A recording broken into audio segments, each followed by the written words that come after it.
Hi, my name is Johnny Bryant. I'm the video director here at CTK Bellingham, and I built this video studio to be a space where volunteers, contractors, and other staff members at CTK Bellingham can come in and utilize some industry standard equipment in a configuration that looks professional, but is very, very easy to use. So I want to take you through this room and the individual areas of this room and just explain to you why I set each space up the way that I did, and hopefully give you some tips about utilizing this space for yourself. So first of all, we'll start off in the corner with all of my cables. As soon as you enter the studio, behind the door on your right, there's this wall of cables. This cable wall has lots and lots of different types of cables, and a lot of the common ones that you would find in a video set or that you would need for data transfers and stuff like that. So most of this is labeled. There's small pieces of tape. Feel free to go through it. None of the cables in here are substantially expensive, but please try not to lose any of them.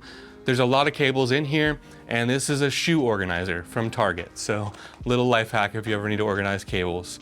That's it for that. Let's go to the SD cards. As soon as you walk into the studio on the left, you will see a shelf with the SD cards on it, and then also a little case with the SD card readers. Inside of this case, there's also SD card cases if you need them. This reader in particular, there's two of them. This is gonna be the most common one you're gonna wanna grab. These have a USB type A on one side and a USB type C on the other side, and they also have a spot for a micro SD card and a full-size SD card. So these will cover all of your needs for the studio. There's two of them in the box, but I also have some spare SD card readers in other locations. So if somehow these both get lost, give me a call, I'll help you find another one. That's it for the SD card station. Right next to the SD card station, we have the storage spot for the mobile production cart. I believe I already filmed a short video about how to utilize this. Feel free to check that out, but this is our mobile production cart. Then over onto the set, we have a big cabinet that's used to store all of our gear boxes and all of our props. We've got all of our props in here that I've used for videos in the past, and then we also have some boxes from some of our high ticket items that we wanted to just keep the manufacturer's packaging from. So that's what's in this cabinet on set. And then we've got some more storage over here in this Flex Stack Pack Rolling Tool Organizer Kit. Each of these units that's stacked on top of each other can be unclipped and come apart, so they can be on their own, but also they're clipped onto wheels, so you can move this whole thing around if we ever need to load it up with gear and take it to a shoot somewhere on location or off location. But for the studio, there's audio stuff in the top. The lapel microphones are in the middle section. There's some grip gear down here, like some spring clamps down here, and some like Maffer clamps and Cardellini clamps and stuff like that in these drawers. So if you don't know what those things are, don't worry about it, but grip gear is in here. Some audio gear is up top. Right next to the Flex Stack Pack, we have the ARRI lights. These lights are used for the photo booths usually, and they get very hot. They can also be a little bit dangerous. So be really, really careful with these lights. These are high-end professional lights. They're also a little bit fragile. The bulbs you never want to touch with your hands, and the lights themselves put out a whole lot of power. So just be careful with these. We have a step ladder and a ladder next to that. So the step ladder is for anything that you can reach with a step ladder, and the ladder is for anything that you cannot reach with the step ladder. Don't pull the ladder out for small things, and please don't try to use the step ladder for things that are too tall. Right here, we have a magnetic whiteboard, and on that, I have these clips. These magnetic clips are holding my lighting plots and my camera plots for this set, and they probably will hold the same things for future sets and future shoots. So this is just a good area to kind of do some overall planning and to reference where the lights are supposed to go, what values they're supposed to be at, approximately what the framing is supposed to look like. So that's all up there. Now we are in the storage corner that's behind the camera for the announcement video set. On my left, there's a shelf that looks fairly empty. The reason for that is because this shelf stores all the lights that are being used on set right now. So I want to make sure that when we tear down the whole set and the whole set is empty, there is still room for storage for every item. So please do not fill these shelves with other things. These shelves are specifically for the lights that are set up, and they will help me whenever I need to do set changes. Up top, we have reflector dishes. These can just kind of go on the front of the lights, and this one even has its own little diffuser that can pop on and off. We have a bunch of these. They're almost all the same size, but we do have one little small one. They all work with Bowen's mount, which is the mount that every light in here has if it's like a big circular light, unless it's an LED panel. And then up top, this is just old lighting fixtures. These are very old and they're just being stored. Down below, there's also some old LED lighting fixtures down here. This one is something that needs to be repaired and or sold or sent back to the company for parts. Down here, also some old lights that we have as a backup, LED panels. And then down here, we have some extra light stands. These ones right here are very, very lightweight, but they're also fairly flimsy. So I would only use them for very, very light lighting fixtures. And then these right here in the front are actually disassembled. This is the bottom of the light stand that I took apart to create the mobile production cart. So that's just being stored here. Behind it, we have our backdrop support system. So when people do photo booths and things like that, it's one of these black cases. All three of them have pieces in them that have been broken, that are on the edge of breaking. And so when it comes time to use these, we kind of just have to build a kit from the collection that we have. Soon I will be replacing them with a nicer kit, but for right now, that's where the backdrop support lives. On this other side, it's kind of similar to the shelf that's behind me. A lot of this stuff is gonna be empty, but it needs to stay empty. So there's the 60X accessories and cables. This has the accessories and cables for that light. Same thing all the way down. There are sections for each light's cables and each light's accessories. And so when the lights are torn down, the cabling for each light goes into its respective case. So they're empty right now, and they should stay empty unless you're tearing down a light and you have the gear that's supposed to be in this labeled drawer. Then next to these drawers, we have the case for our voiceover microphone, a spare voiceover microphone if that one ever dies for any reason. We have some shotgun microphones, some on-camera shotgun microphones down here. We don't use those a lot, but they're down there.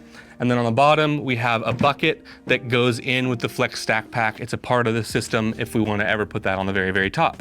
So that's pretty much it for this little section. Let's move on to the storage behind the paper backdrops. So paper backdrops can be lowered or raised for shooting or for accessing storage. There are LED lights on the inside of here. There's a small little white switch over here that you use to turn them on and off. And I'm just really quickly gonna verbally take you through every single section of this thing. The first thing that we have is a little black shelf section that has the drone accessories, and some mobile accessories like the little DJI Osmo camera, a phone gimbal, and some accessories like that. Moving on, right next to it, we have some step-up rings and lens filters. We have some camera cleaning accessories, and then we have some like extra specialty filters. So this is kind of like lens stuff. Filters and cleaning. Right next to it, we have batteries. This is where fully charged batteries are going to be stored. They're all labeled with V-mounts on the top, and then you can see each battery labeled on each drawer. Next to that, we have the battery charging stations. All of the battery chargers are plugged in and ready to go, and you just need to make sure that you know which one you're using. You put the right one in the right spot. Next to that, or in the back of that rather, we have a basket that has a label that says awaiting charge. If you don't have the time to put it on the charger and then also come check on it and make sure when it's done you move it to its charged location, you're going to be putting those in the awaiting charge basket. If you can, put a reminder on your calendar please to come back in here when you do have time and charge those up and put them back charged. But if you don't have time in the moment, you can always drop them off in that awaiting charge basket.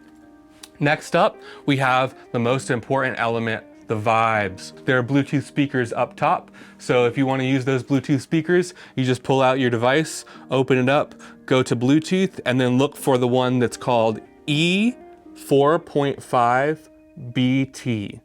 That's the one you want right there. You're going to connect to that, and then you can play some music. Next up, we're still on the top shelf. We're gonna come over to this cabinet of drawers, and this is gonna have some lens and body caps, some tripod plates and screws, and then below it, this is literally just like miscellaneous accessories. There's a few different drawers that you'll see that don't have labels that are just miscellaneous accessories. I kind of know where everything is mentally, so you can always call me if you're looking for something. But again, there's not gonna be like a labeled drawer for everything in here, but for most things there is. So there's that. Then next to it, we have some cases, iPhone accessories, 15mm rods and rod mount accessories, 15mm shoulder mount and follow focus accessories, camera cage accessories. If you don't know what any of that stuff is, it's not for you. Don't worry about it. Next to it, we have another shelf. This one has production signage. So it has like the signs that say, recording in process, please be quiet. We have our camera monitors down here. We have a 7-inch monitor that is made by Small HD. We have a 5-inch monitor that's made by Blackmagic. Those both live in that bottom drawer. And that's it for this shelf. Now we're gonna move down to the shelf below it. The first thing that we have is our cases for our teleprompters. We have one really old teleprompter that's just here for parts. It doesn't work by itself. We have an empty case for the teleprompter that's in use. We have a random drawer with a Sharpie, some Velcro, some fishing line, truly random stuff. We have common hardware with screws, bolts, drywall anchors, things like that. We have all of our gear manuals below that. Moving across, we have a pantograph that goes on to the top section. It's just the thing that allows lights to go up and down from the ceiling rig. We have some sky rail parts. These are the extra parts for the ceiling rig. We have some tripod heads. Self-explanatory, those are tripod heads. There's very small ones in this basket, and then the big beefy ones are on top. This is where cameras and lenses are going to be stored. So if you're looking for cameras and lenses, there right now isn't a huge method to the madness. It's kind of just the cameras and lenses go here, and there's more than enough room for them. So you don't need to make sure that they go in a specific spot on these mats.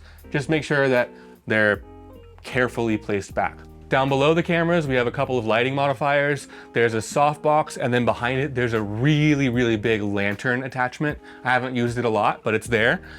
This case right here labeled power has power extension cords and power accessories. There's a case all the way on the other side that's not been labeled yet. It's just waiting for new gear. Down below that, we have monopods, tripods, and a motorized slider. And then next to that, we have just empty cases. This has like all the lens cases we've ever received with lenses we've bought, and little small camera cases. And then there's a big camera case that's available right here. And then there's another medium-sized camera case in there. That's it for the shelves. Then we're gonna go on top of the shelves. If you lift these up all the way, I don't really need to show you, I'll just tell you. So almost every light that we've purchased has like a really nice fabric case, and we've just kept them. So they're all stacked up there. Also, this is where you're gonna find the creepy mannequin heads. So there's 3 creepy mannequin heads up there to practice your lighting setups and dial things in if you need to. That's it for the paper backdrop set. Now I just want to show you the lights that are lighting this set. These are also being utilized as the loaner equipment. So if you need to borrow equipment from me, I'm going to suggest that you grab what's lighting this set. So these 2 lights that are lighting this setup right here, they're called Aperture 120Ds. And these lights with the attached light stand and the attached softbox and the orange sandbags, that's the gear that I recommend as loaner gear. So if you need to borrow lights from me at any point, you're gonna be borrowing these 2 lights, this set of stands, and the orange sandbags. Also, whenever you go to take these lights out, make sure you're just careful with the power cables. This little channel, you can flip that up and just take them out. So it's really easy. The tripod that I'm currently using on this camera is the one that I'm gonna recommend for loaner gear as well. I'll just bring it over to the mirror and show it to you. So this light stand right here has been converted into a tripod with this small tripod head. And this is the tripod that I recommend to be used for the loaner gear. It's the exact same light stand that's being used for both lights. So you'll have the same experience. And this also is air cushioned. So if by any chance you were to have an accident and let go, it falls down slowly and a little bit more safely. Don't trust that and don't try that, but it's just a backup and it's there. Also, the reason why I didn't give you a tripod for loaner gear and we went with a light stand instead, this little head on the top can be used to level the tripod out. So you have leveling capabilities, and then once it's level, you can use just a single knob to adjust the height.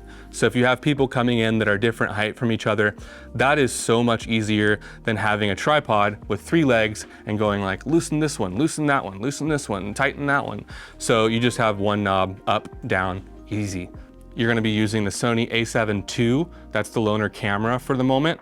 And if you ever need any of that equipment, just give me a call, give me a FaceTime. I'll walk you through exactly how to check it out and how to return it. The final thing that I want to go over is the voiceover recording station, which is just right here to the right side of the mirror. So this is our voiceover microphone and microphone recording setup. As you could see, it's on wheels, and so it can be moved around wherever it needs to go. There is a power cable that is attached to it. The microphone is already plugged in right here, and you have headphones already plugged in right here.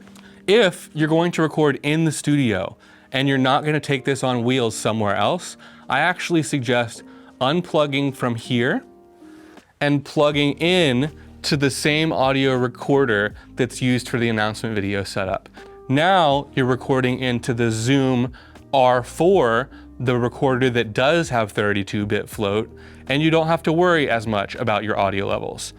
This one is for on the move, it's mobile, but if you're in the studio, I recommend just plugging into this one. That's it for our voiceover recording setup. That's pretty much it for the whole studio tour. I think I took you through all of the different storage areas and all of the different equipment areas.